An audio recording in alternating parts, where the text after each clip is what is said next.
오늘은 은사와 기회를 지독하게 써먹어라.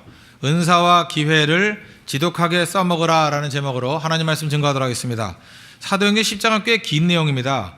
베드로의 말씀 증거를 통해서 고넬료와 그의 집안이 구원받았다 하는 그런 내용입니다. 이방인에게 구원이 처음으로 임하는 사건입니다. 그래서 성경신학자들은 이 10장을 이방인의 오순절 그렇게 얘기합니다. 유대인의 오순절은 사도행전 2장이고 이방인의 오순절은 사도행전 10장이다. 성령이 임재한 사건이기 때문에. 그래서 이 사도행전 10장이 굉장히 중요한 성경의 장이다 이렇게 말할 수 있다는 것입니다. 그때 제일 크게 쓰임받았던 것이 베드로와 또 고넬료가 쓰임받았는데, 이런 쓰임받게 됐던 그 흐름을 보면은 하나님이 말씀하시면은 그냥 아멘 그대로 순종했을 때는 크게 쓰임받았는데, 뭐 안 된다 못한다 그게 아니다 하면서 이렇게 잠깐 막고 쓰지 않았을 때는 하나님의 능력이 지체되기도 하고 잘 사용되지 못했다라는 것입니다. 그래서 우리 사도행전 10장에서 제일 중요한 개념은 소통이라는 거예요. 하나님께서 우리에게 주신 것들을 잘 소통하고 주신 거는 다 사용할 줄 알아야 된다. 그것을 우리에게 보여주고 있다는 것입니다.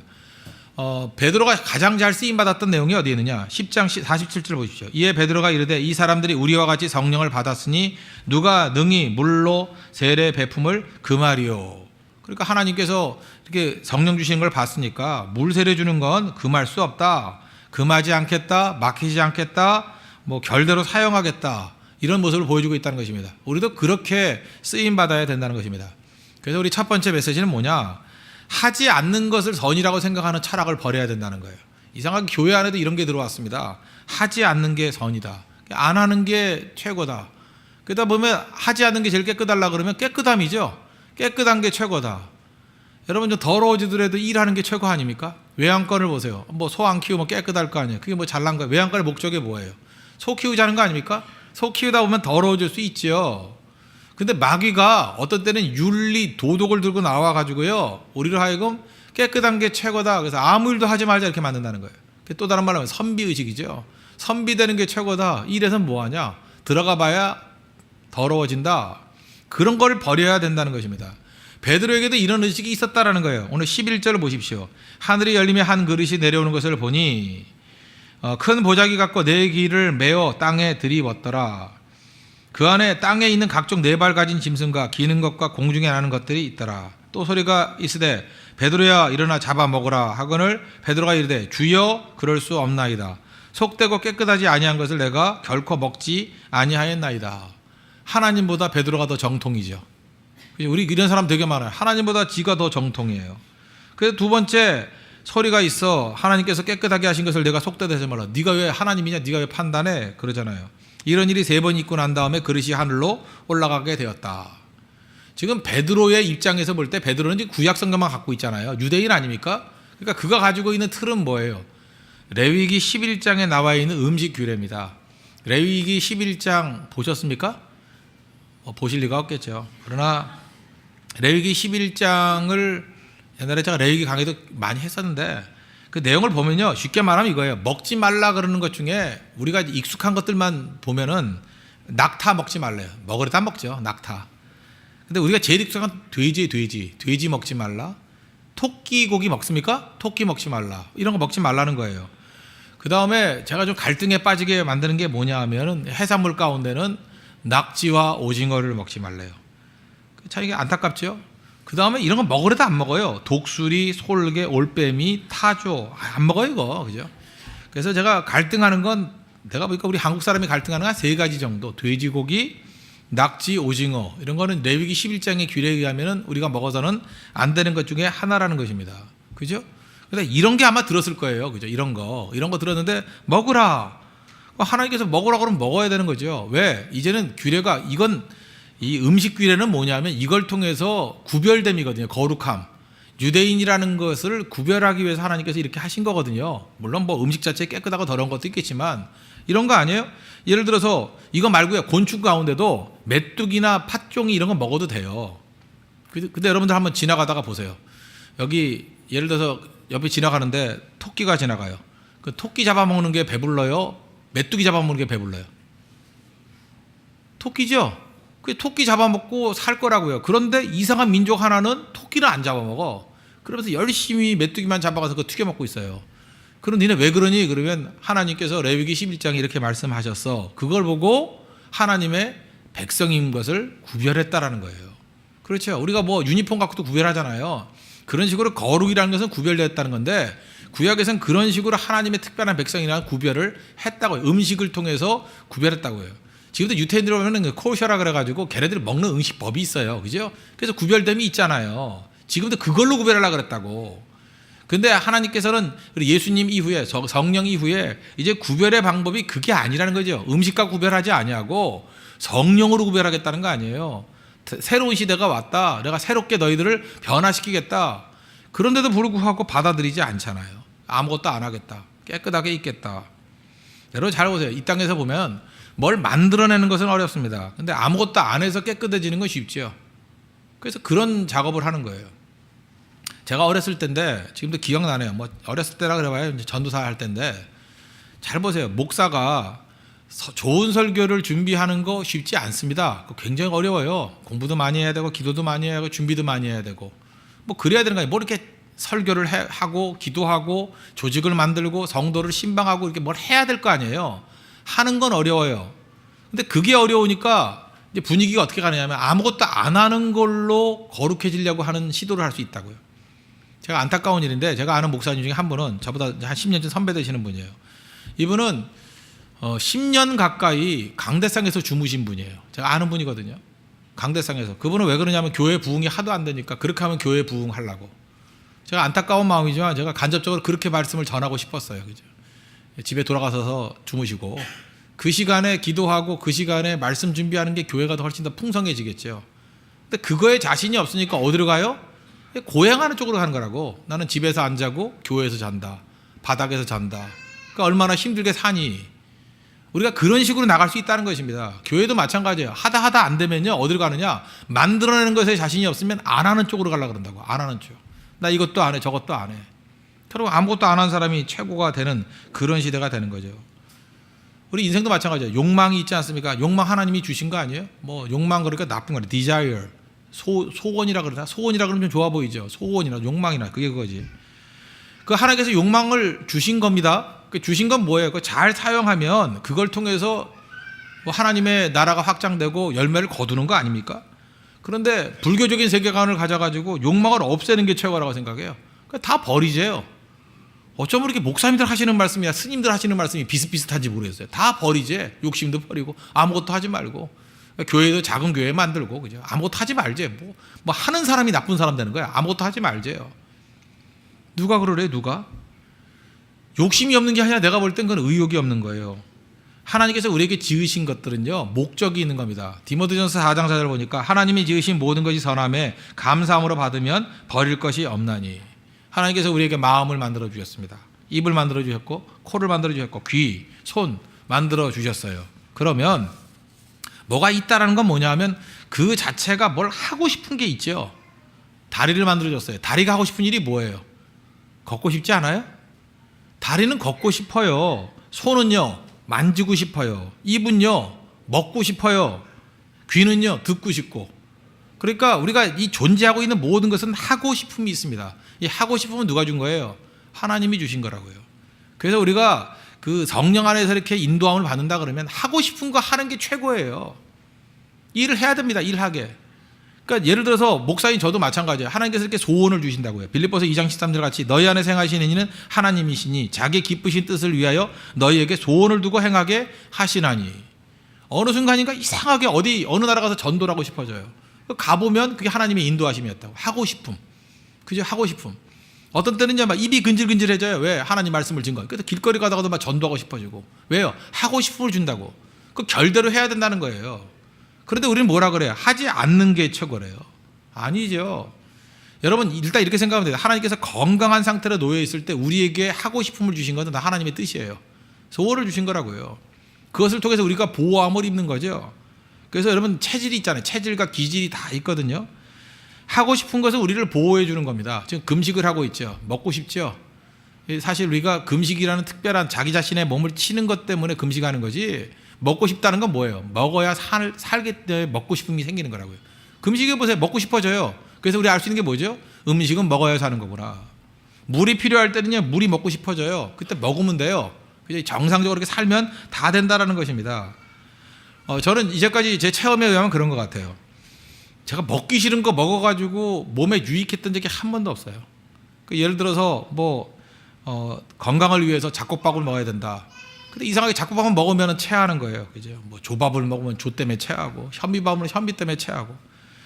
제가 옛날에는 오리 먹기 싫었는데 오리가 좋다고 몸에 분해가 잘 된다고 해서 오리 먹다 체하고, 닭 먹다 체하고.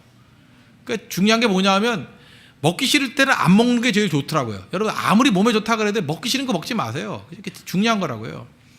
저는요 국이 별로 안 좋아요. 저는 마른 반찬 먹고도 얼마든지 살거든요. 그랬더니 의사가 그러더라고요. 딱 그 목사님 체질이라고. 왜냐하면 이렇게 국 같은 거 많이 먹으면 나트륨이 많아가지고 혈압이나 올라가고 별로 안 좋은 건데, 하나님이 그런 체질 딱 줬다고. 그러지 않아도 어차피 짠 거 많이 먹는 사람이니까 국은 안 먹어도 된다고. 그런데 또 제 아내는 저하고 다르거든요. 거기 국 없이 물 없이 못 먹어요. 하여튼 무슨 국이라도 먹어야 돼요. 그러니까 자기 같은 줄 알고 맨날 국 갖다 주는 거예요. 그죠? 전 제일 싫은 국이 미역국과 그만할까요? 그냥 콩나물국인데, 그죠? 그 싫거든요. 국 자체가 다 싫을 뿐만 아니라 또 그런 게 별로 안 좋은 게 있어요. 그런데 예의상 먹는다고 하다 보면 문제가 될 때가 많이 있거든요. 그러니까 여러분들 각각 하나님께서 주신 체질이 있을 거라고. 그죠? 원하는 거 하시라는 거, 원하는 거. 지금 오늘 이 본문에서 말하는 게 뭐냐면, 지금 베드로가 어디에 매여 있느냐, 우리 인생 모든 부분이 다 그런 건데, 하나님께서 이렇게 새로운 부분에 막아놓은 것들 있지만 이렇게 하라고 열어두신 부분들이 있거든요.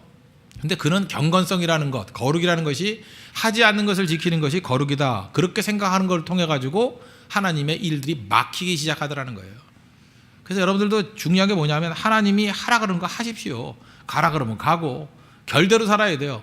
근데 이렇게 부딪히는 사람이 있죠. 예를 들어서 우리가 다음 주에 대만 선교 가지 않습니까? 대만 선교 간다더니 나는 대만은 아니야, 일본이야, 이렇게 잠깐 부딪히려고 그러지 말고, 교회 그림이 간다 그러면 한번 생각해 보라고요. 나도 거기 가서 할 게 뭐가 있나? 몽골 간다 그러면 몽골 가서 내가 할 일이 뭐가 있나?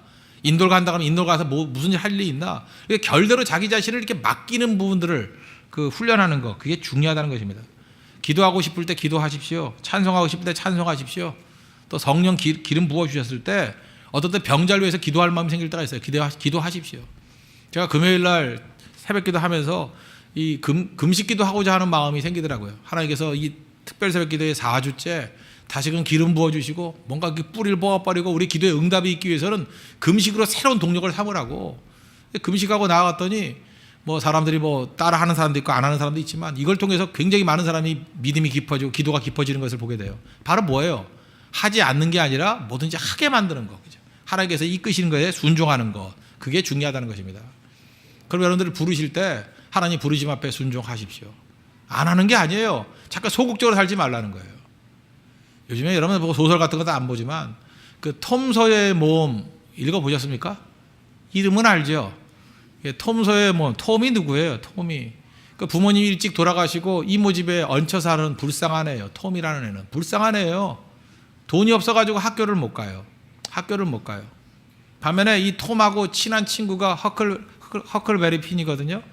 허클베리 핀, 그죠? 이상한 핀이에요. 그런 애가 있는데 허클베리 핀. 얘는 부잣집 아들이에요.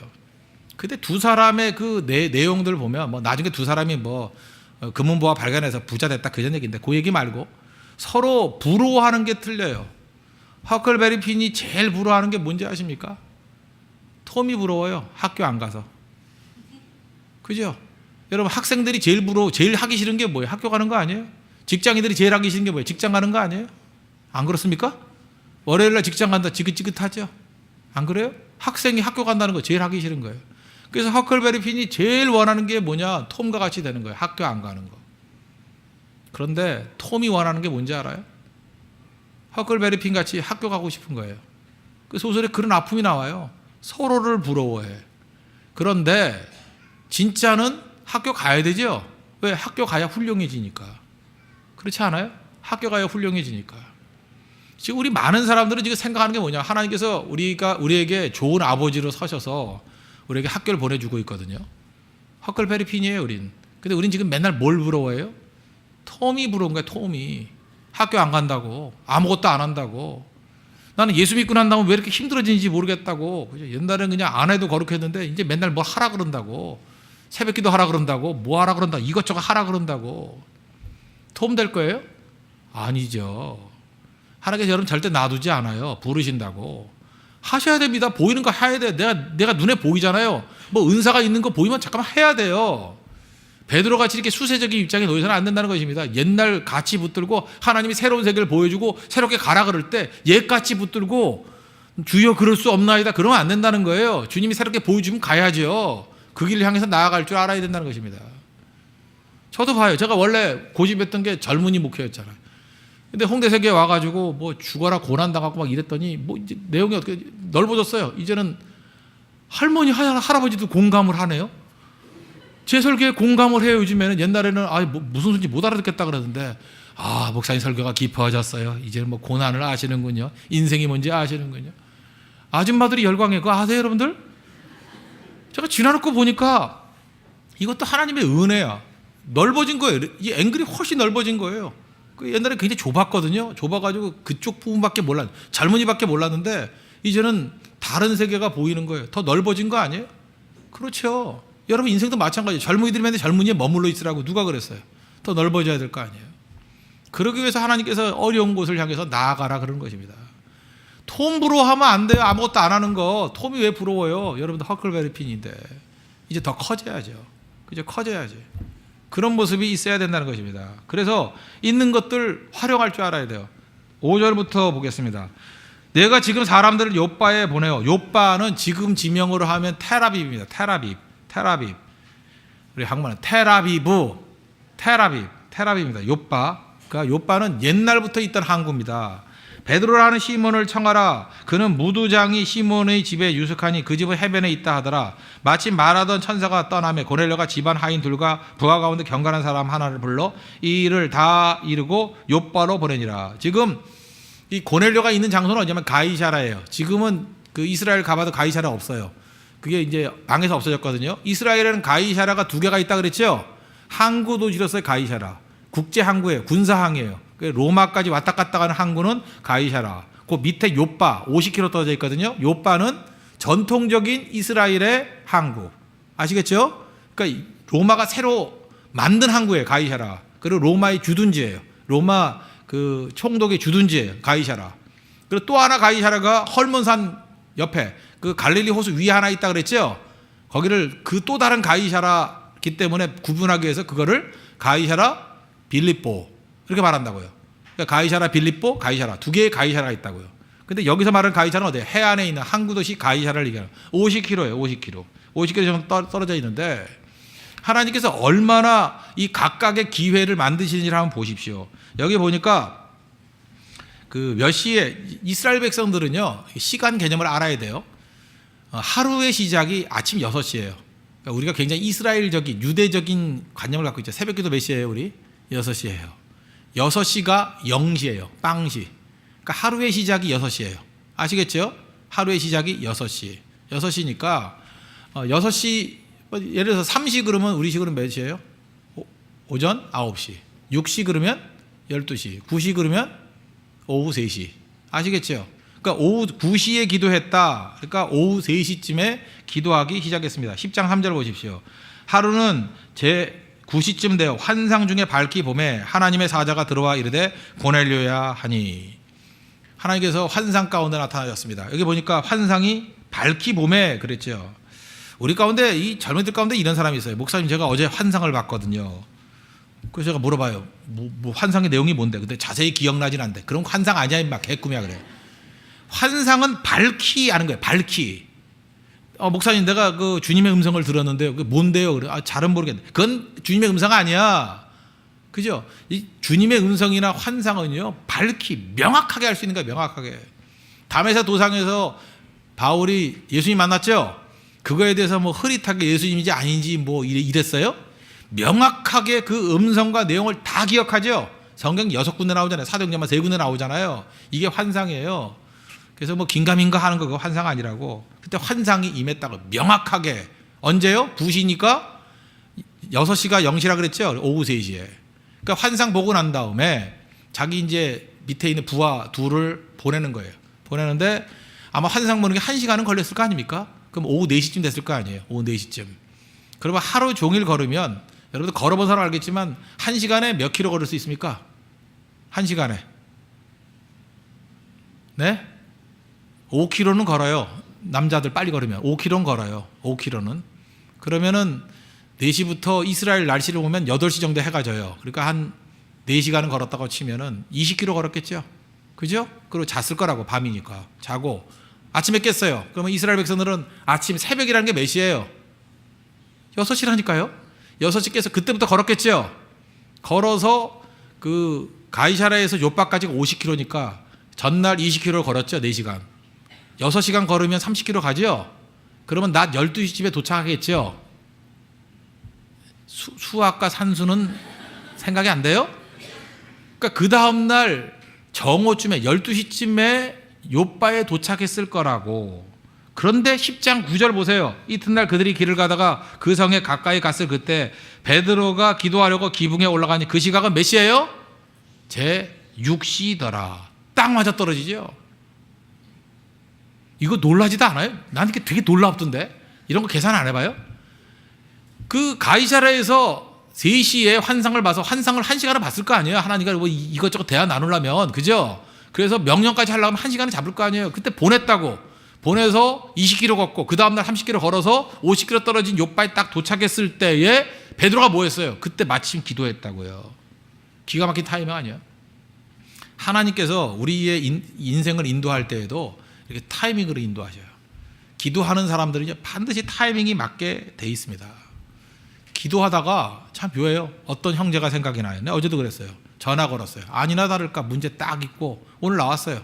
그래서 문제 해결이 됐어. 기도하면 타이밍이 기가 막혀요. 기도하는 가운데 생각나는 사람 있죠. 그때 한번 해봐요. 돼요. 뭐 기도 많이 하고 난 다음에 하나님 성령께서 이렇게 줄 때가 있어요. 지금쯤은 그 자매에게 전화를 한번 해봐라. 해봐요. 100%에 100%. 다 돼요. 기다리고 있었어요, 오빠. 이런다고. 거의 그래, 거의. 그 잊지 마. 서두르지 말고. 그것도 분명히 성령께서 주시는 확신이 있어요. 그죠? 확신이 있다고. 금식하면서 하면 더 명확해요. 하나님께서 분명히 이때다 하고 하는 게 있다고요. 저는 홍대세교회 개척할 때도 이 자리에 올 때도 마찬가지였어요. 뭐 여기저기 얼마나 생각이 많았는지 알아요? 처음 생각은 사랑의 교회 옆에 하려고 그러다가 이제 교대 앞에 거기 하려고 그러다가 잘 될 것 같더라고 거기 가면. 그죠? 느낌에. 그러다가 뭐 또 뭐 어디였죠? 저기 뭐 서울대 입구 쪽도 생각하고 뭐 그다음 발산 아무래도 힘을 좀 발산해야 될 것 같아요. 그래서 발산도 가보고 뭐 다 아니더라고. 제가 홍대 여기 생각도 안 했어요. 근데 기도하고 하는데 적어도 5명의 기도가 일치했어요. 5명의 기도가. 여기 오자마자 황은호 목사님은 그냥 오자마자 겸손한 분이 아닌데 여기네요 그러더라고요. 여기네요. 그죠? 이게 다 맞아 떨어진다고. 근데 저도 확신했어요. 그러나 그 자리에서 확인은 얘기는 안 했고 마음속으로는 뭐 저도 맞더라고요. 2주 더 기도합시다 그랬어요. 왜? 마지막까지 확인해 봐야 될 거 아니에요. 하나님의 뜻이 무엇인지. 그리고 홍대 앞을 걸어가는데 불이 붙는 거예요. 불이. 젊은이들 속에 이게 젊은이들이 불이 붙어 걸어가는 것들이 보여요. 그거 아세요? 불덩이가 되는 거. 여기 전체가 다 변화되는 거. 홍대 일대에 큰 부흥의 바람이 부는 게 보여요. 그죠? 이 안에서 그저 성령의 바람이 불어가는 게 보이더라고요. 그거 아니 그거. 아 이걸 위해서 부르셨구나. 이거구나 바로 이거구나. 그다음 묘한 게 뭔지 알아요? 이게 홍대 이게 상수역 쪽 이쪽만이 아니고 저 바깥쪽 길들이 거기에 사람들이 막 몰려다니는 게 보여. 그러다 보니까 그쪽에 부동산 업자들인데 거기가 지금 막 매장이 막 생기고 있대 그쪽에. 몰라요? 뒤쪽으로 밥 먹으러 맨날 가는데 그죠? 그쪽에 사람들이 막 몰려다니는 게 보이고 그쪽이 기독교 그 센터가 생길 것 같고요. 여기가 기독교 스트리트이 될 것 같아. 그 길이 광창역까지 그죠? 그리고 또 건너가지 여의도까지 뭐 별 생각이 다 드는 거야. 그냥 뭐가 보이는지 모르겠어요. 나도 그냥 환히 밝히 뭐가 보이는데 설명을 이게 뭔지 도대체 그거예요. 그거 하나님께서 우리에게 주시는 기회가 있다는 것입니다. 그거 절대로 놓쳐서는 안 된다는 거죠. 학습이 뭐예요? 배울 학, 익힐 습이 아니라 써먹을 습이에요. 써먹을 습. 배운 거 써먹어야죠. 하나님께서 우리에게 주신 그런 비전, 꿈이 있으면 그거 붙들고 나가야죠. 묘한 게 뭐냐면 기도하고 난 다음에 하나님이 보여주신 것을 붙들어서 놓친 적은 한 군데도 없더라는 거예요. 여러분 하나님께 주신 것들, 그냥 주신 기회 절대 놓치지 마십시오. 인생 가운데 하나님 몇 차례 이렇게 보여주셔요. 자꾸만 보여주시는데도 불구하고 우리 거절하는 사람이 있죠. 아니야, 이건 아닐 거야. 아니었으면 좋겠어. 그거 아니거든요. 그 특별히 그 목사가 되려고 하는 사람, 자꾸 거절하는 사람이 있죠. 결국 되긴 되는데 시간 오래 끌고 그러더라고. 가서는 안 될 사람이 신학교 가는 경우도 있고요. 가야 될 사람이 안 가는 경우도 있어. 근데 가야 될 사람 빨리빨리 가야 되거든요. 빨리 가서 순종하라고. 그럼 그게 중요한 거라고요. 그리고 자기에게 주신 기회가 있거든요. 기회 잘 활용하고. 내게 주신 은사가 있거든요. 그거 잘 활용만 하면 기가 막히게 쓰임받을 수 있다는 것입니다. 다음 주에 대만 선교 가는데 대만의 총통이 마잉주죠. 마잉주가 원래 타이베이 시장이었습니다. 한 5, 6년 전에 타이베이 시장이었고 인기 최고였어요. 이 사람이 하버드 법학 박사예요. 원래 그 이전에 그 장경국 총통 그 통역관이었다고요. 근데 이 사람이 뭘로 유명해졌냐면 그 총통 통역할 때 영어 되게 잘해요. 통역할 때 영국 여왕을 만날 기회가 있었어요. 영국 여왕 만날 때 뭐 거기 여러 사람들 뭐 같이 있지 않겠습니까? 그럴 때 시간이 없잖아요. 거기 뭐 여왕이 있고 영국의 그 어떤 사업하는 사람들 잔뜩 모여 있고 굉장히 중요한 자리인데 자기를 소개할 시간이 딱 30초 주어지더래요. 저는 30초 동안 자기 자신을 소개할 수 있는 게 쉬워요? 그 타이완이라는 나라가 사실은 뭐 큰 나라도 아니고 작은 나라고 또 국권 자체도 중국에게 매여가지고 힘든 나라 아니에요, 그죠? 차이니스 인 타이베이 뭐 이렇게 국호를 표현할 정도로 신분도 위험한 상태 아닙니까? 근데 이 마잉주가 30초 동안 자기를 소개할 때 이렇게 소개했어요. 1,000억 달러의 외화를 어디에 투자할지 몰라 고민하는 나라 타이완에서 온 마잉주입니다. 그랬어요.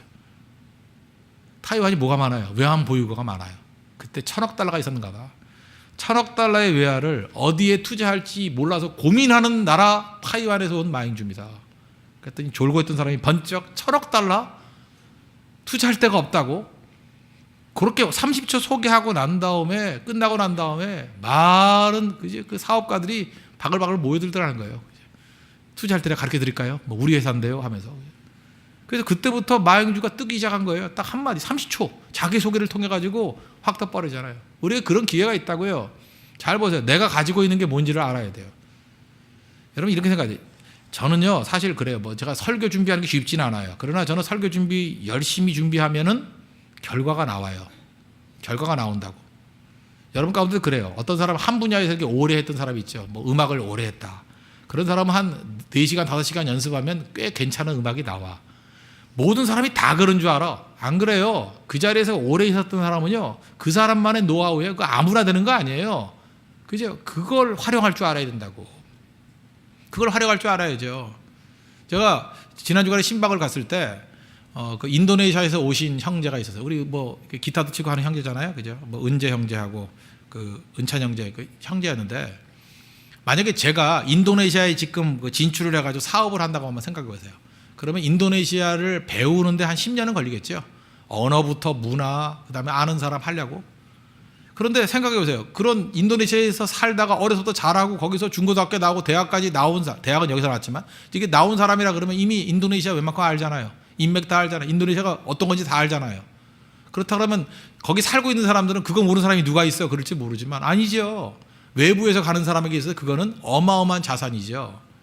그래서 제가 그렇게 권면을 했어요. 너희들 적어도 또 얘네들 미국에서도 공부했더라고. 영어도 잘하더라고요. 그러니까 얘네들 한국에서만 있을 생각 절대 하지 말라고. 인도네시아 가라고.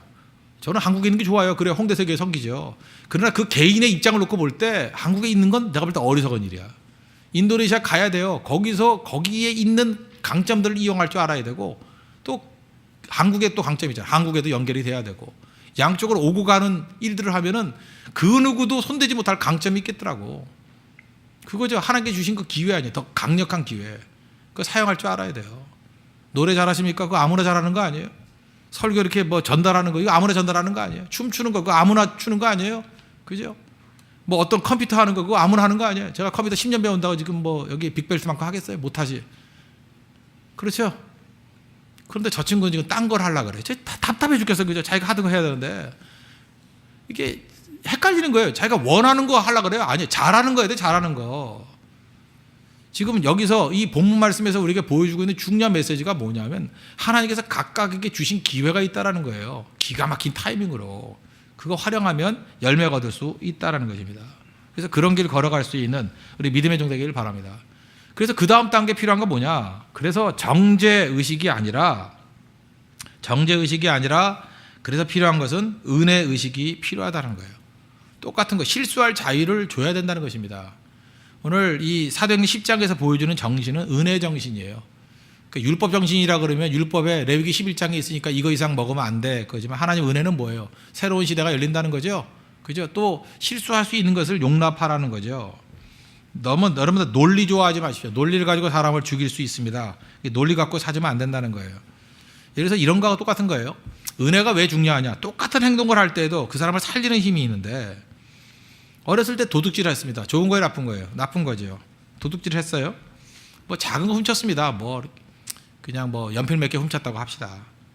그러면 그거 죽도록 혼내고 다신 그러면 안 돼. 그러면 되는 거죠. 그런데 어떤 아버지는 이놈 버릇을 고친다고 그 훔쳤다고 그 아이를 데리고 경찰서를 데려갔어요. 파출소를. 그래서 거기서 며칠 동안 구류 살게 만들었네요. 그래서 그때부터 세상을 원망하면서 아직 이럴 바에야 내가 탁월한 도둑 되겠다. 그게 신창원이에요. 신창원을 그렇게 만든 게 누구냐? 그 아빠예요. 저 아빠 그러잖아요. 신창원을 그렇게 만든 게 누구냐? 아빠예요, 아빠. 아빠라고. 그런데 이런 얘기 들어봤습니까? 어떤 사람이 뭘 도둑질했어요. 학창시절에 도둑질했어요. 그러는 다음에 너무 마음이 괴로워서 30년이 지나고 난 다음에 그 도둑질한 것에 100배를 갚아줬더라. 이거 신문에 나는 따뜻한 이야기. 그죠?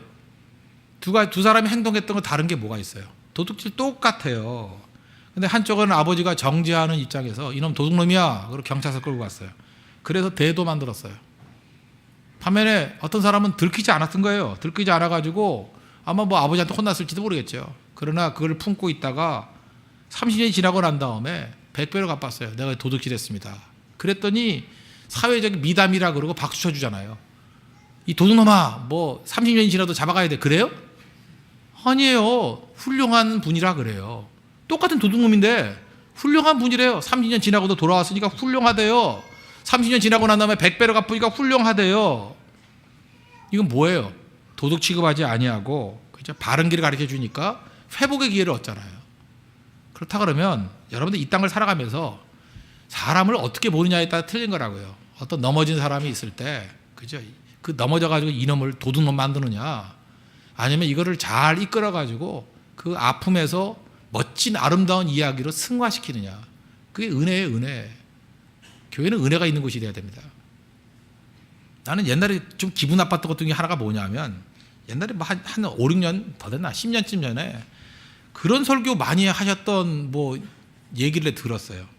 비행기 타면 비행기 모포 훔쳐오잖아요. 안 훔쳐옵니까? 그 얼마나 좋아요. 그 얇고 배낭에 탁 집어넣으면 탁 들어가고 무릎입을 대고 화투치기 좋고 얼마나 좋아요 그거. 그거 하여튼 용도가 그렇게 좋은 게 없어요. 그죠? 또 살려면 사기도 쉽지 않아요. 정말 대한항공 모포 정말 좋아요. 얇아가지고. 아시아나도 좋아요. 뭐 좋다고. 근데 요즘에 그거 훔쳐가지 말라고 막 크게 찍어놓고 그랬잖아요. 그런데 한번 생각해 보세요. 그거 한두 번 안 가져온 사람 별로 없을걸요? 다 갖고 왔던 적이 있을걸요? 없습니까 여러분들은? 저는 있어요. 죄송합니다. 있어요. 나는 한 번 있어요. 그런데 크리스찬이 이래선 되느냐라고 하면서 도둑으로 몰아요. 교회가 썩었다. 그죠? 아니 크리스찬이 글쎄 그런 걸 훔쳐다니고 성교간다 그러면서 그걸 훔쳐가냐, 그게 성교가 되느냐, 막 이런 식으로 얘기를 해요. 그러면 들을 때 시원하죠. 그러나 다 뭐 만드는 거야? 도둑놈 만들어버리는 거야. 다 악한 사람 만들어버리는 거예요. 나는 그게 과연 그게 옳은 방식인가? 그런 방식으로 죄를 처리하는 게 그게 율법이에요. 그게 정죄라고. 그런데 반대로 신문에 나잖아요. 그 비행기 모포를 훔쳐갔던 사람이 있어요. 그러는 다음에 너무 괴로워가지고 소포로 돌려보내준 사람이 있어요. 소포로 돌려보내주고 거기다가 또 돈도 뭐 몇만 원 넣어가지고 죄송합니다. 나 양심의 가치에서 힘들었습니다. 그런 것도 신문에 또 가심난에 나네. 아 이렇게 훌륭한 분 다 있다고. 그럼 두 사람의 차이점은 뭐예요? 똑같아요. 모포 훔쳐온 거. 한 사람은 도둑으로 몰아버린 거고 한 사람은 몰래 가만히 있다가 소포로 보내가지고 한 2만 원쯤 집어넣어놨더니 신문에 미담 기사로 나는 거라고. 여러분 인간이 그런 거예요. 똑같은 사안도 그러므로 예수님의 마음이라면 여러분 어떻게 처리하겠어요? 아름답게 처리하는 거라고요. 회복되게 처리하는 거라고요. 저도 옛날에 목회가 미숙했을 때는 그냥 드립다 돼가지고 정죄하고 그게 뭐냐 그러고 믿는 사람이 그게 뭐냐 그랬다고요. 그런데 시간이 지나고 보니까 이제는 제가 사춘기적인 신앙이 지나가는가 봐요. 인간이 다 죄인이라는 걸 알게 됐어요. 다 넘어지고 깨지는 존재. 그러면 죄인이면 예수님이 어떻게 처리했어요? 그거를 아름답게 처리했어요. 그죠? 죄인이 돌아오게 처리하고.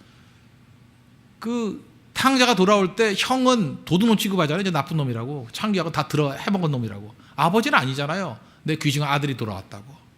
그 아버지 마인드가 교회 마인드가 돼야 된다고요. 홍대석에 지금 개척교회 아닙니까? 지금 많은 사람 새로 오잖아요. 초신자들 많이 오잖아요.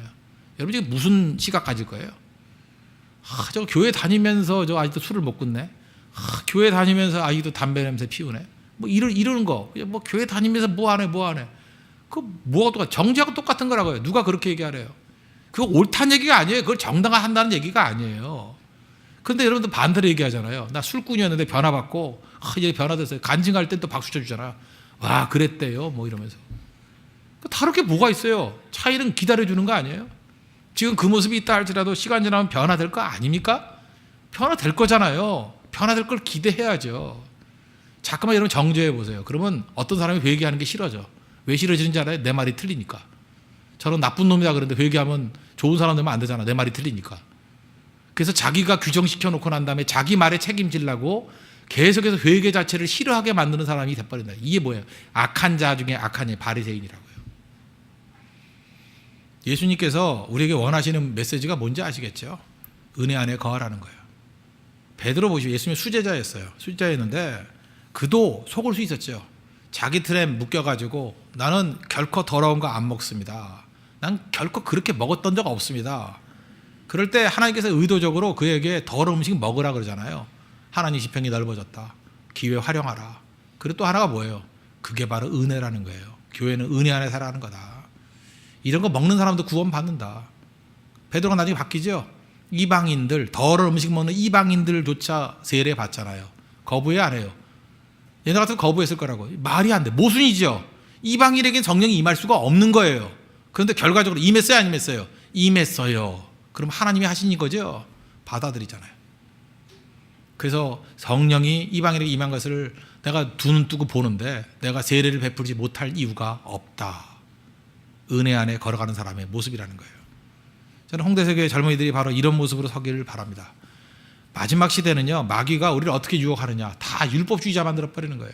정죄하는 사람을 만들어버리는 거예요. 그래서 사랑이라고는 하나도 없이 피도 눈물도 없는 그런 교회 만들어버리는 겁니다. 그래서 무너지게 만드는 거예요. 우리는 끝까지 하나님의 은혜의 원리 붙들어야 됩니다. 그리고 내가 하나님보다 정통일 수 없어요. 하나님은 시간이 가면 갈수록 더 넓게 만들어요.